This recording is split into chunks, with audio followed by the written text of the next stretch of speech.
There is my friend, Lee Camp. Lee Camp is a comedian, and up until, I guess, March 3rd, was it March 3rd? He was the host of Redacted Tonight. Please welcome our friend, Lee Camp. Hello, Lee. Thanks for having me, David. Been a little while. Been a little while. This is anything going on?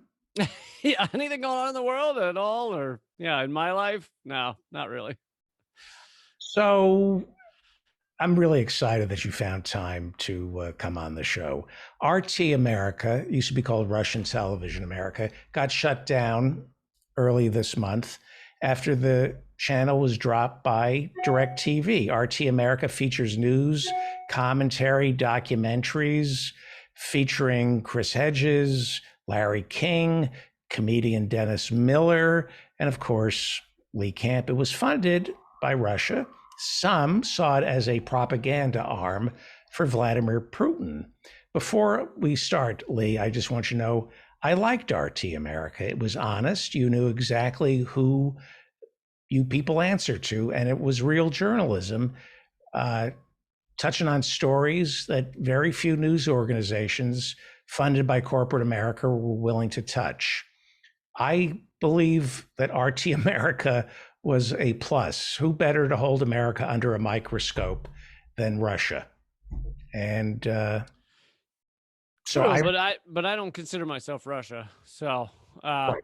you know, as an American in America covering American news, I kind of feel like I did my show and I speak for my show, and you know, RT News is whatever it is. There were a lot of right wing recently. Past 4 years, there are a lot of right wing shows on the network that I probably disagreed with every word, such as Dennis Miller.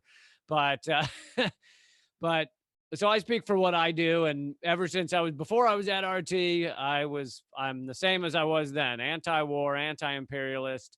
And I found the one network on American television where you could actually be those things and not be censored. I was never told what to write. I never was censored. I was never told what not to write. And I wrote all my own words, which, you know, as an impressive comedy writer, David, you know, is pretty rare for a comedy news show. Yes. Can I ask you some tough, quick questions? Because there's a lot of misunderstanding about RT and you and the people associated with RT. Do you mind if I ask you some quick questions? Sure. I don't know how quick my answers will be, but if the questions are quick, I'm okay with that. In the past decade, Redacted Tonight has been on. I'm just going to ask you a lot of questions here. You've been on RT 10 years. Were you ever invited to Moscow? There was kind of my first year there was a 10-year anniversary of RT, not RT America, RT in general. And that was in Moscow. So I was there about 3 days, went to a couple parties, and hardly remember much of it because the sleep deprivation was kind of impressive. It was, I think, 2015. 2015. Okay. 2015 maybe. And so, yeah, I was there the entirety of my life. Those are the 3 days I was ever in Russia. Did you meet anybody from the Kremlin? No, not that I know of. I don't think they would have any interest in meeting me. Were you videotaped in a hotel asking Russians to pee on the bed that I slept on? Yes, that I did. I regret it now. Yeah. Okay. Any parties at the Russian embassy in Washington, D.C.? Did you ever attend parties at the Russian embassy in Washington? No, never been inside the Russian embassy. Not actually sure where it is. Columbia Journalism Review says that Columbia Journalism Review, no better source for news about news. Columbia Journalism Review says that Vladimir Putin spends about $1.5 billion a year on international propaganda. I happen to think everything is propaganda, including this show. And I mean that. Do you think RT America served as a soft power propaganda arm for Vladimir Putin? No, but as I said, I speak for my show and I don't speak for RT News. You know, Fox News often has talked about this. There is, and I actually agree. One of the few things I agree with Fox News on. There's a difference between the news shows on a network and the opinion shows. RT News, as they said multiple times, is the Russian perspective of the world. Now, you could have an RT News anchor on who maybe says that's not true.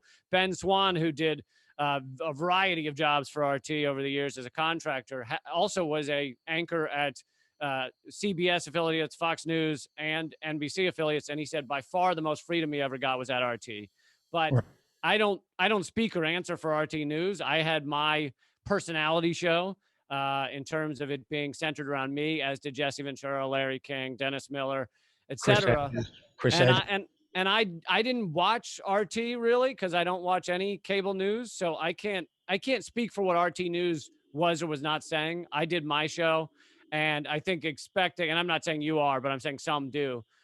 Expecting me to answer for everything that was ever said on RT News is kind of a misunderstanding of what a television channel Okay. is. But You were allowed to talk about anything you wanted. yeah, Anything. yeah, I was never told not to talk about anything. So we've had guests on this show who write for the Washington Post. It's just implicit that they don't want to say anything bad about Amazon or Jeff Bezos. One person from the Washington Post called me up and asked me to take out a joke I made about Jeff Bezos. It's implicit. There's no order But coming. that's not implicit. That's them telling you to do that. No. The person from the Washington Post, the writer, Yeah. said, take out your joke about Jeff Bezos. He owns the Washington Post. This writer never got a memo saying you're not allowed to make fun of Jeff Bezos or Amazon. And I have seen articles highly critical of Amazon and Jeff Bezos in the Washington Post. However, there is an implicit self-censorship that I witnessed over at the Washington Post. Is there an implicit self-censorship over at RT where they don't tell you not to do something, you just kind of know not to do it? Well, again, I'll speak for myself. I didn't feel that way, but I do understand. The one thing I will agree on is yes, I understand that RT America picked me as opposed to picking, Trevor Noah or something to host my show on their airwaves. And that is because before I was at RT, I was anti-war, anti-imperialist, and critical of America. As an American viewing America as the largest power in the world, I felt like my time and my understanding was better spent focusing on America. You're And great at it. And you're it's great what, at it. oh, You're a thank you. great comedian. Thank you. And Redacted tonight, we are worse off without Redacted tonight. There was nothing like it. Uh, you know, all political comedy in America will only go so far as to state the problem. You tell us what the cause is. And that's why your show is so great. And that's why you're a great comedian. I appreciate that.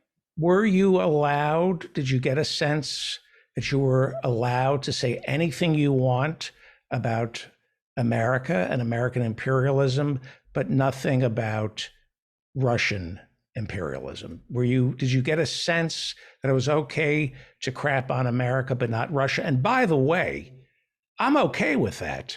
I don't tune into RT America for them to do exposés on Russia. I wouldn't expect them to. I'm expecting them to be hypercritical of the United States because we're not getting that here in the United States. Somebody has to hold America's feet to the fires. But was it implicit that you should stay away from Russia and focus on what's wrong with America?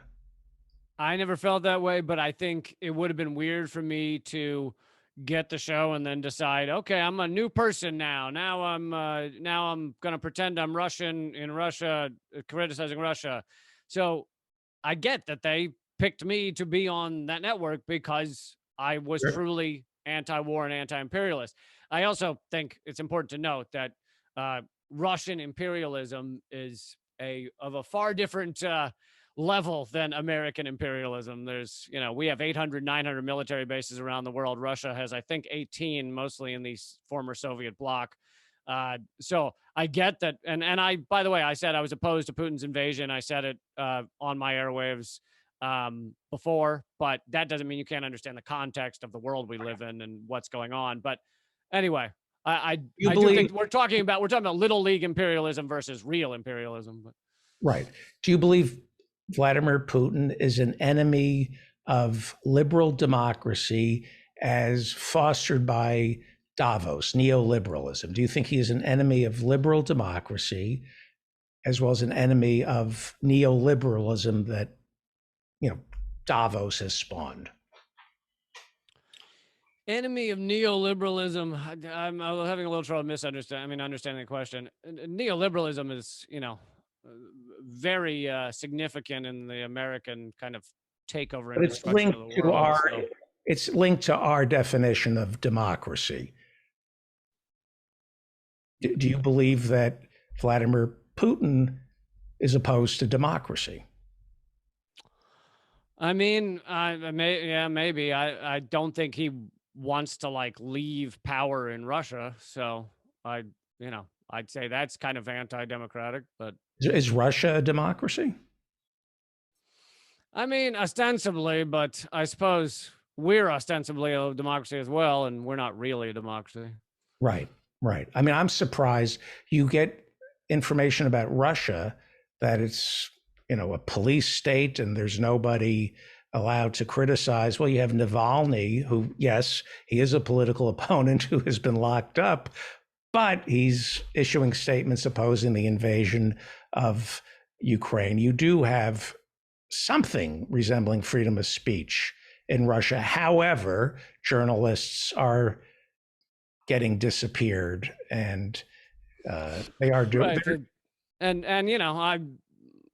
I don't necessarily have to counter everything with what America is doing wrong, but we are the largest police state in the world, and we also are responsible for imprisoning one of the most impressive, most truthful journalist publishers that's ever lived, Julian Assange, who has never published anything incorrect in his entire career, which, compare that to the Washington Post. Well, we haven't gotten them yet. And the reason we haven't but he's in prison because of us.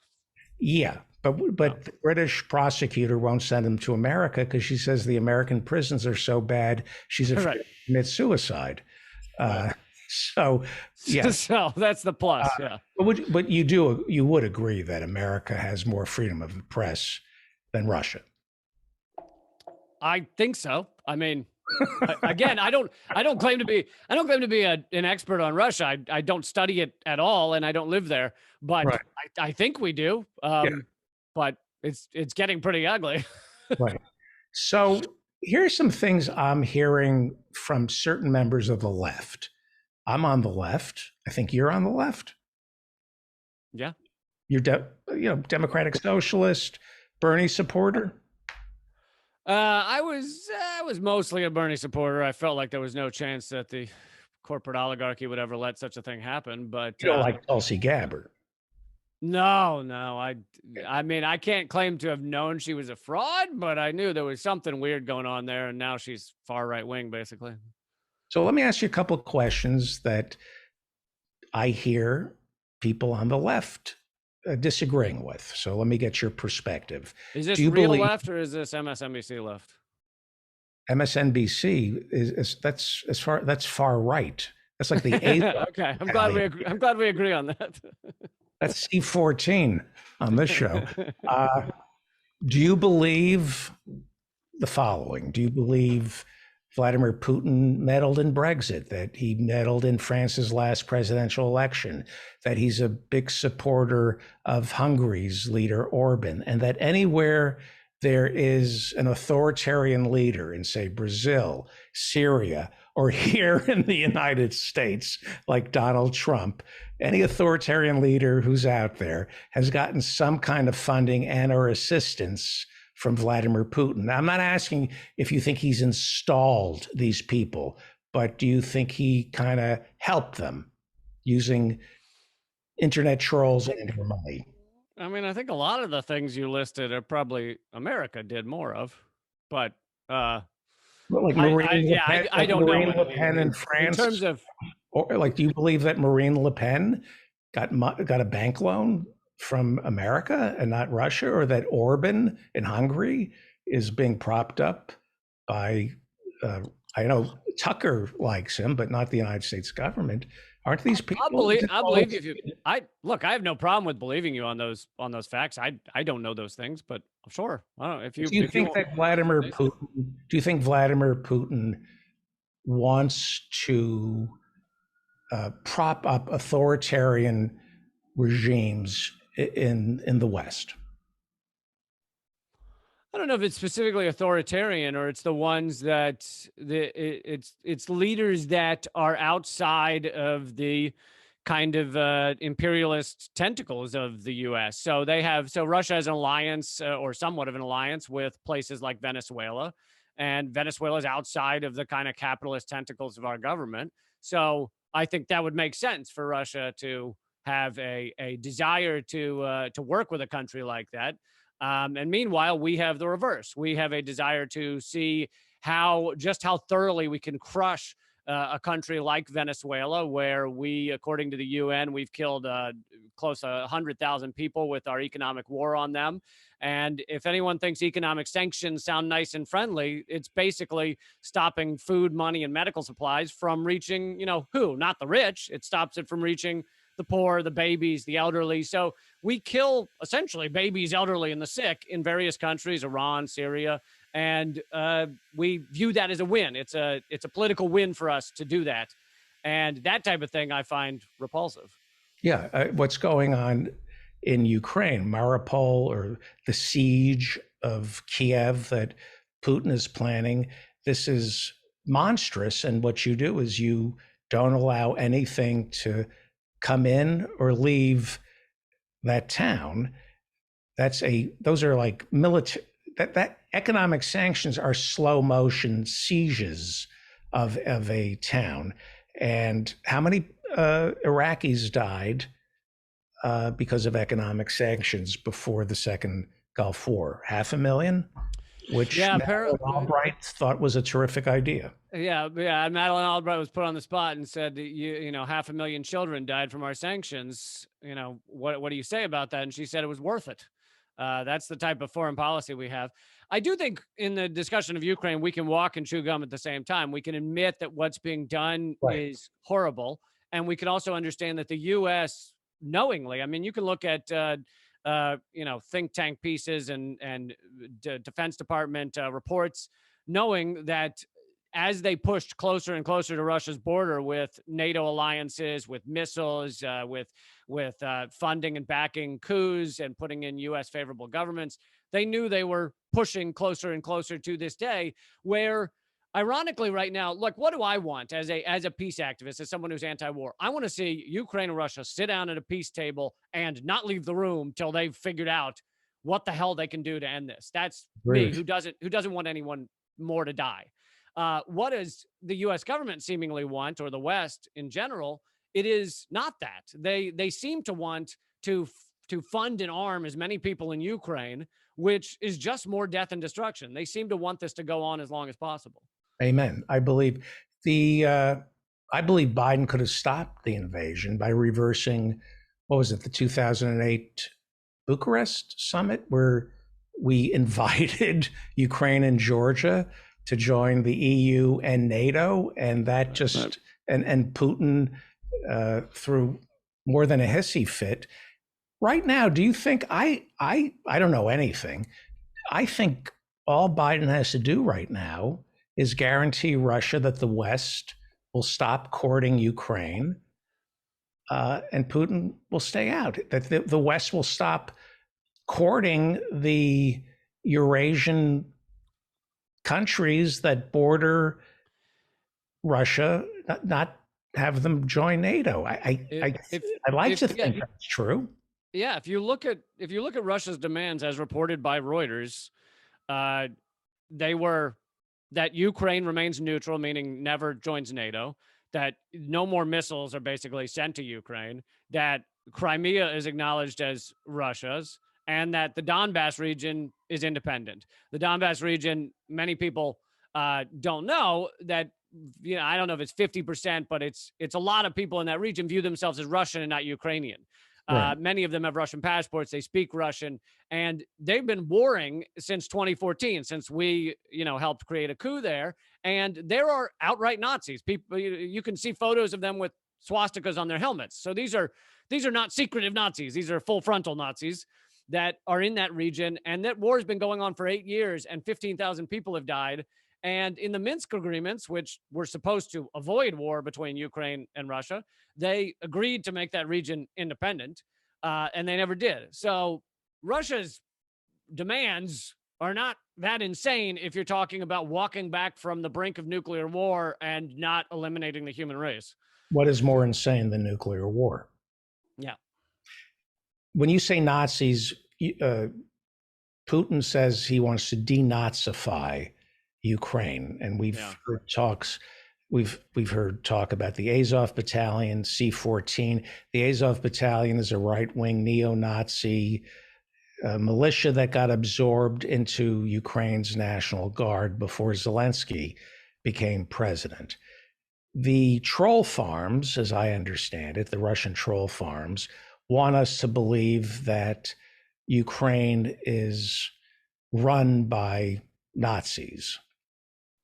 That seems to be Putin's propaganda. What do you think? Do you think there's a neo-Nazi problem in Ukraine? I think that there's definitely a neo-Nazi problem. Yes.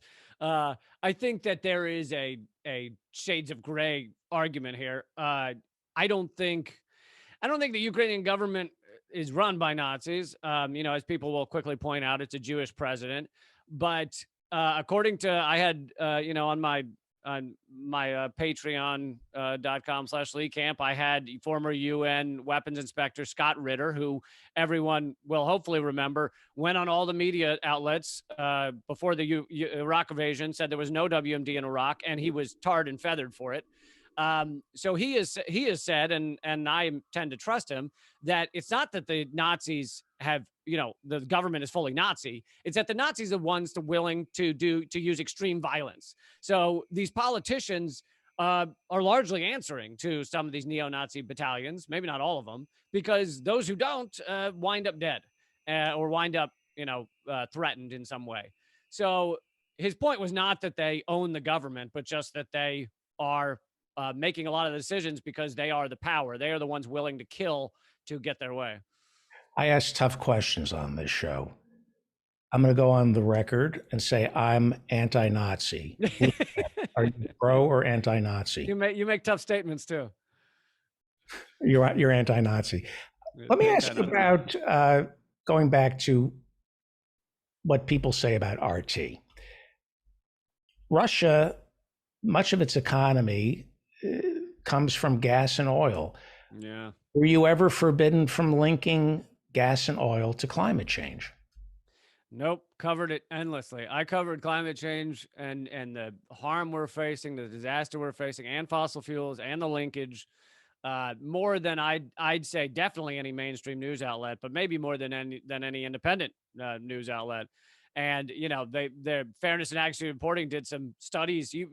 People may feel like climate change is talked about a lot now, but did some studies on our mainstream airwaves. And 1 year, 2 years ago, Meet the Press mentioned climate change twice, and one of those times was just like a bare mention in a question that was unrelated.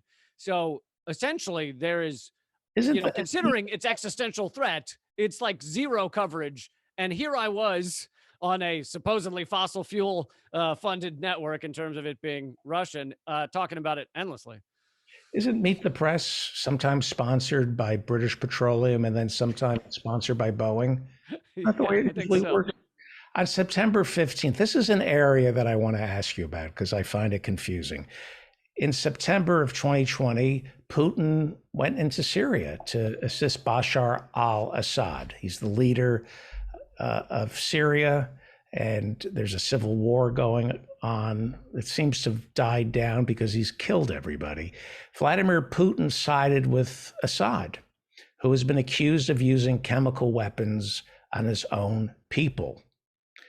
There are some people on the left who claim to be on the left who insist that Bashar Assad never used sarin gas, never used chemical weapons on his own people. There are people on the left who insist Bashar Assad did not gas his own people.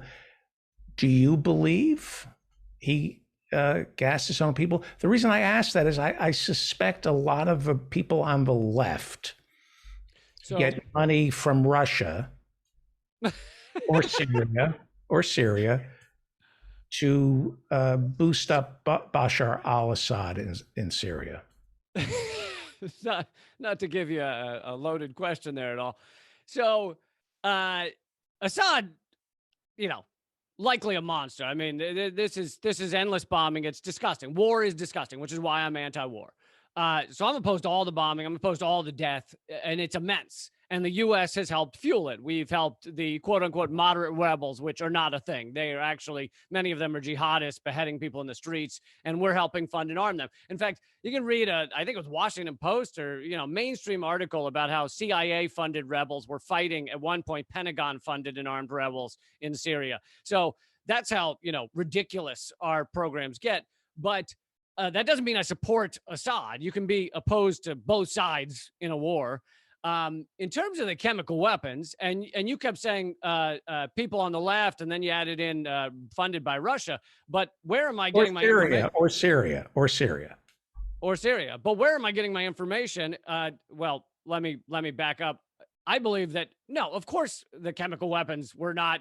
They were obviously staged. You have 4 OPCWs, the largest watchdog on the chemical weapons in the planet. 4 whistleblowers have come forward and said that their reports were changed or doctored, showing that there were not chemical weapons attacks. You have Aaron Mate, who's not funded, a great journalist, who's not funded at all by Russia or Syria, doing immense amounts of work on this. You have Seymour Hersh coming forward and doing a report on it. You have Robert Fisk. These are famed, well-known journalists that have done incredible and extensive work on these things. And it would be laughable, just on its face, so Trump, you can go back and look at the timeline. Trump announces we're withdrawing troops from Syria. 9 days later, supposedly Assad decides to use the one thing, considering he's winning the war, he has all the bombs, decides to use the one thing that will ensure America stays in Syria. It's completely illogical. And there's been so much great research on this that has come out that is not from, the people on the left. It's not from Russian paid people. It is from impressive journalists that have done great work on this. Who and may the 4 OPCW whistleblowers. Who may be getting funded from Syria. Do you believe Syria has a lobbying arm in Washington, D.C. and has paid certain... No, you think Aaron Mate and Seymour Hersh are I'm not saying that about Aaron Mate. I'm not saying that about Seymour Hersh. I'm just repeating what I've read and heard, and I have seen evidence that Syria does have lobbyists and does pay people in the United States. I honestly have no idea what you're talking about. To me, it would feel like if just because you're asking these questions, I go, so you could be funded by Raytheon. Is that what's going on here, David? I am funded by Raytheon. Okay, then so we have the answer. Hey, no one's ever broken into my home. Let's get... I got a few more minutes, and then I gotta wrap up. Okay. Were you ever told to take it easy on Donald Trump? Oh my God, that's hilarious. So not only was I incredibly critical of Donald Trump endlessly, but I was far in the lead up into the election, which, but when at first he was kind of a joke candidate, and then he started getting more traction. In that time, I was one of the most outspoken of any media outlet. I was photoshopping, literally, you can go back and watch clips, photoshopping Trump's head onto Hitler's body. And this is in a time when CNN was, softly critiquing him, but not acting like he was a big deal. And then all of a sudden he gets elected and we're told we were pro-Trump. And I'm like, this is hilarious. Like, no one was harder on Trump than I was. Do you believe, this is my last area, then we'll wrap it up. I hope you come back. Do you believe that Russiagate had played some role in Donald Trump winning? Do you believe that Vladimir Putin wanted Trump to win and not Hillary Clinton? Do you believe that Vladimir Putin would have preferred Trump winning than Hillary Clinton? That I don't know. And also considering the fact that if you look at the actual sanctions put on Russia, I'm not talking about Trump's dumb comments, but you look at the actual sanctions put on Russia, they were far greater under Donald Trump than under Obama. But so I don't know what.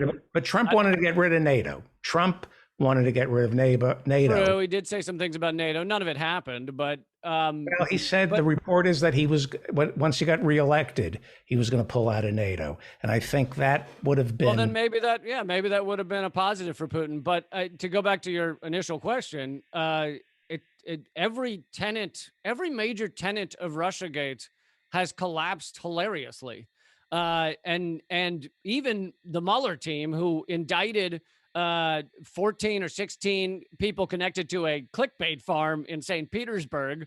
Most of their ads appeared after the election, and most of them, if you actually look at the imagery, doesn't even seem clear that it's pressing anyone to vote one way or another. Those indictments were all quietly dropped on a Friday when no one was paying attention, because basically Mueller couldn't actually take these people to court because he had no evidence that they had been involved in some sort of large effort to impact the election. And at every degree, Russiagate has fallen apart. And actually, I think a key thing that nobody ever mentions is who was blamed for Hillary Clinton's loss in the 5 days after the election, like immediately after. No one remembers this. 5 days, 100%, who were the Democrats blaming? They were blaming James Comey and the FBI for reopening the case on Hillary Clinton. And that was who they said, oh, the FBI did it. That's why she lost. And then at some point, the Democratic establishment realizes going against the FBI, bad idea. That's not going to really long-term pay out. So there was a sudden switch where it was, oh, no, it wasn't the FBI. It was Russia. And all of a sudden, James Comey is a national hero. And that switch is kind of very telling, don't you think? That they said it was FBI, the reopening the case, and then, no, better enemy is Russia. Right. I'm not arguing. I'm just trying to find out what you believe. I believe that Hillary Clinton lost because she's Hillary Clinton and she didn't go to the Rust Belt. And if you're looking for an excuse, blame Russia. But I happen to believe that Putin preferred Trump over Hillary because Hillary, when she was Secretary of State, pushed Ukraine towards the West and ignored Putin's demands to stay out of Ukraine. I think maybe I don't know. I think Putin really hated Hillary Clinton for the Maidan, and I know you're out of time.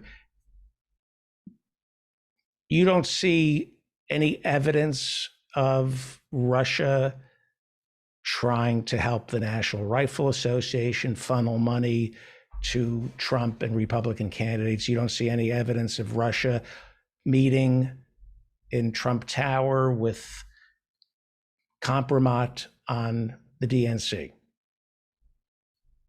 Everything that you're talking about has just collapsed. I mean, yes, there was a Russian connected to someone that met with Trump at one point.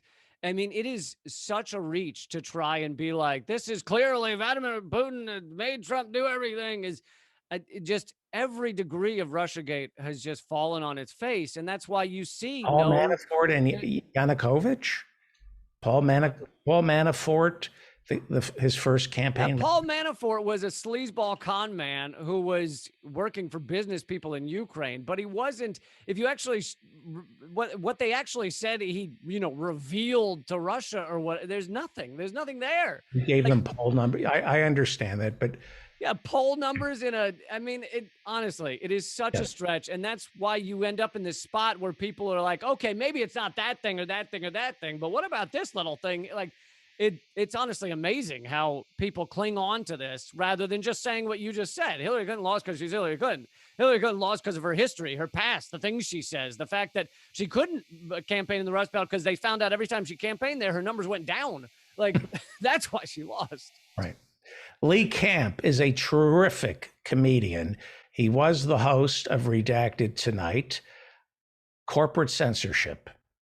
That was corporate censorship. You don't believe? I'm banned on YouTube, so yeah, by definition, corporate censorship. Yeah. And you're banned on YouTube. The all the Redacted Night videos are now banned globally on YouTube. At the same time, my personal podcast, Moment of Clarity, was deleted from Spotify.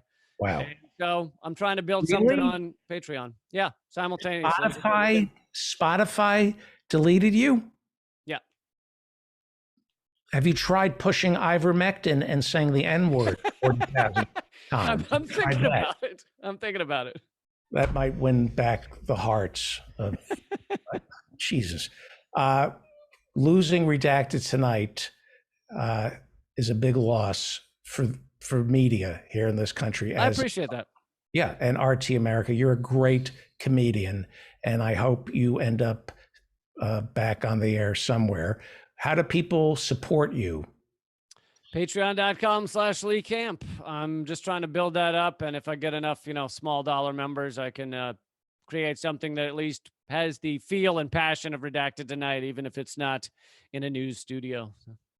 Thank you. I asked you some what I consider to be tough questions because there's some misconceptions about RT America and you, and I wanted to clear the air, and you did. I hope I gave you what you wanted. Great.